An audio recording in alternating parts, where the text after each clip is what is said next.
Bonjour les amis. Le réveil, une responsabilité de l'Église de France et de l'Église universelle.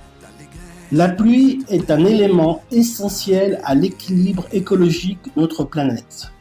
En ce qui concerne la France, elle tombe sans discontinuer presque chaque semaine sur notre sol, sur le sol français, depuis près d'un an.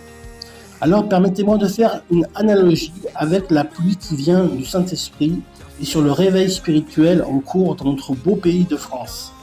Voici ce que le prophète Joël déclare dans la Bible.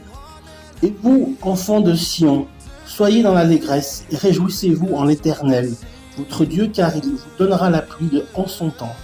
Il vous enverra la pluie de la première et de l'arrière-saison, comme autrefois. Les airs se rempliront de blé et les cuves regorgeront de mou et d'huile. Joël, chapitre 2, 23-24.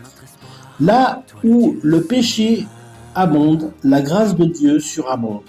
Romains 5, 20. La vague du prochain grand réveil s'annonce, mes amis. Il est à la porte de nos villes et de nos campagnes. Une effusion du Saint-Esprit à l'échelle nationale par l'évangélisation mondiale intensive et l'unité de l'Église universelle est en marche.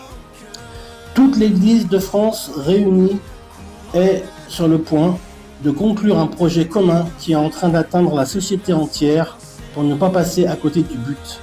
C'est sa responsabilité, la responsabilité de l'Église d'atteindre son pays.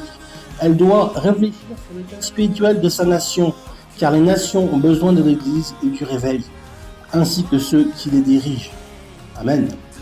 Quelques hommes ont pu dire, pour définir le réveil, les réveils sont donc la visitation inespérée et ultime de Dieu quand son peuple, à cause de ses péchés, traverse la vallée de la mort et que conséquemment, il n'est plus en mesure de s'assumer et d'assumer ses responsabilités à l'égard du monde en perdition. Alors, excusez-moi, sans parler politique, on voit bien que la France est à la croisée des chemins.